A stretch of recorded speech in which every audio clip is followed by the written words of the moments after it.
Dan ada marah yang memang dipuji dalam agama. Ini mungkin sudah pernah saya sampaikan. Syekh Utsaimin dalam syarah Riyadhus Shalihin beliau mengatakan, "Fal ghadabu lillahi wa li syara'i'illahi mahmud."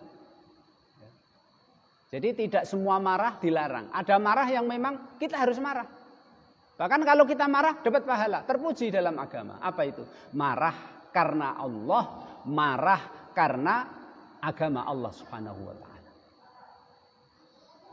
Wa huwa min hadyi Rasulillah sallallahu alaihi wasallam wa dalilun ala ghairatil insani wa ala mahabbatihi li iqamati syariatillah, kata beliau.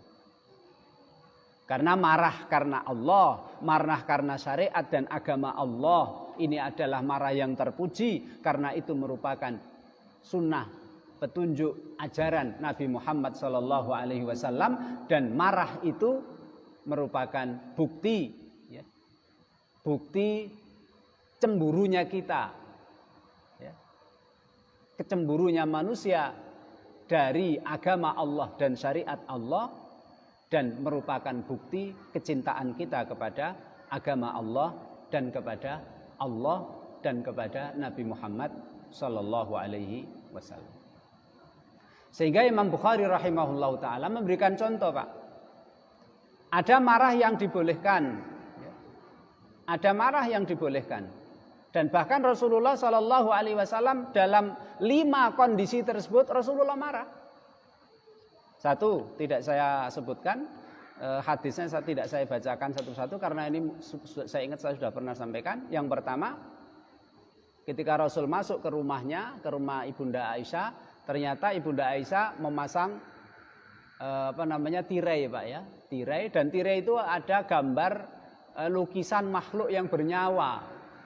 Nah, Rasul mukanya merah, pertanda Rasul marah karena larangan Allah Subhanahu wa ta'ala dan Rasulnya dilanggar. Kemudian yang kedua, penjelasan dari sahabat Abu Mas'ud, bukan Ibnu Mas'ud, Abu Mas'ud radhiyallahu ta'ala anhu, ya, dia cerita ada seorang laki-laki itu, ya, dia sholat subuh.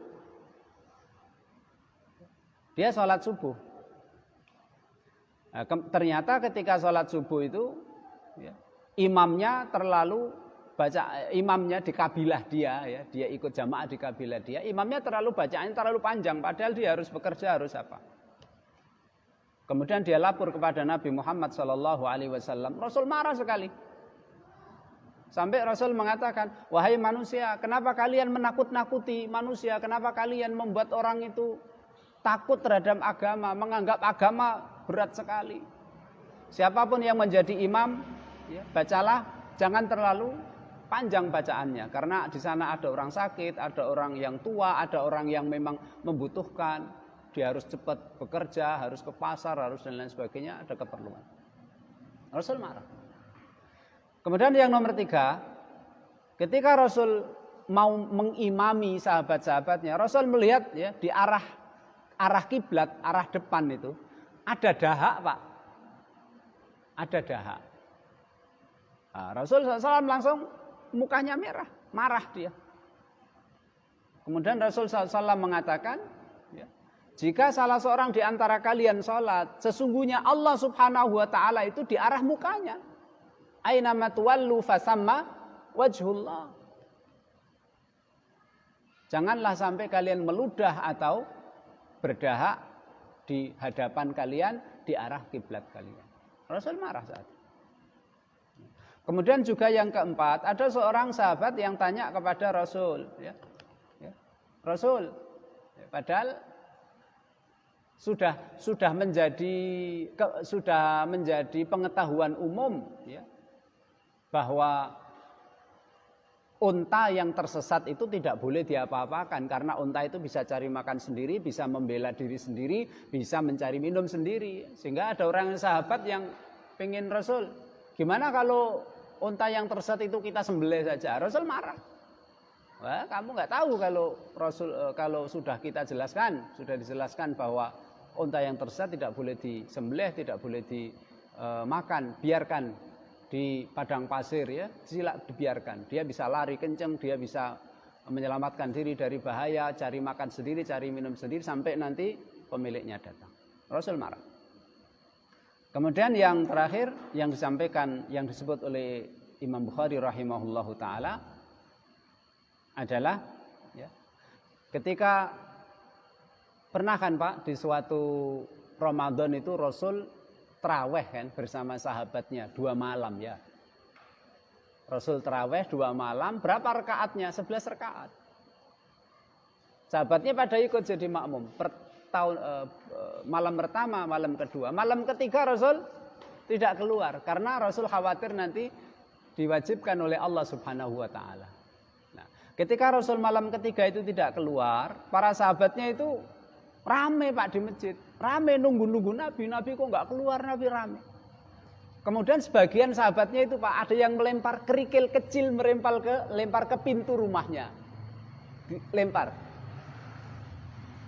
Untuk memberitahukan kepada Rasul, kami ini sudah siap mau sholat, siap menunggu Rasul.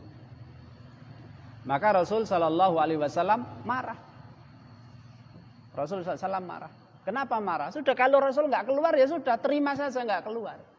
Pasti itu baik, gitu kan Pak?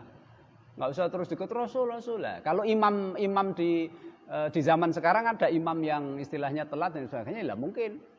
Tolong dilihat Pak imamnya mungkin sudah gitu. Nah, kalau Rasul kan pembuat syariat begitu. Ketika Rasul datang ke masjid yang lain imam ayo, ketika Rasul tidak keluar ke masjid diam ya sudah nggak usah dibicarakan saja. Kan begitu. Mestinya begitu. Makanya Rasulullah ketika melihat sahabatnya ramai menunggu-nunggu Nabi, Rasul kok enggak begitu. Sebagian ada yang melempar pintu Nabi dengan kerikil kecil, Rasul dengar akhirnya Rasul marah. Rasul marah, kemudian Rasul mengatakan, ya, kenapa kalian seperti itu? Saya tidak keluar sholat bersama kalian, tarawih untuk yang ketiga, karena saya khawatir nanti diwajibkan oleh Allah untuk kalian berat. Kemudian Rasul bersabda, fa inna khaira sholatil mar'i fi baitihi ila sholatal maktubah. Sesungguhnya sholat yang dilakukan oleh umat ini yang paling baik adalah dilakukan di rumahnya kecuali sholat fardu. Kemudian saya tambahkan lagi, ya, Rasul marah demi agama, lillah karena Allah, demi agama Islam, demi syariat Islam. Nabi Musa juga begitu marah. Ya. Ketika dia turun dari Bukit Tursina menerima syariat Taurat, ya kan, membawa lempengan-lempengan yang di dalam lempengan ada tulisan ajaran Taurat. Ketika dia sebelum sampai ke kaumnya, dia sudah dikasih tahu orang di jalan. Nabi Musa, kaummu sebagian besar nyembah patung anak sapi. Marah dia. Tapi bisa menahan diri karena belum melihat, Pak. Marah. Ketika sudah sampai ke kaumnya, dia melihat dengan mata kepala sendiri. Marah. Sehingga lempengan-lempengan itu dilempar ke tanah, dibanting oleh Nabi Musa alaihissalam. Ini kan marahnya bukan karena untuk dirinya, bukan untuk kepentingan dirinya, karena agama Allah, ajaran Islam dilecehkan, ya, dilanggar oleh kaumnya. Yang terakhir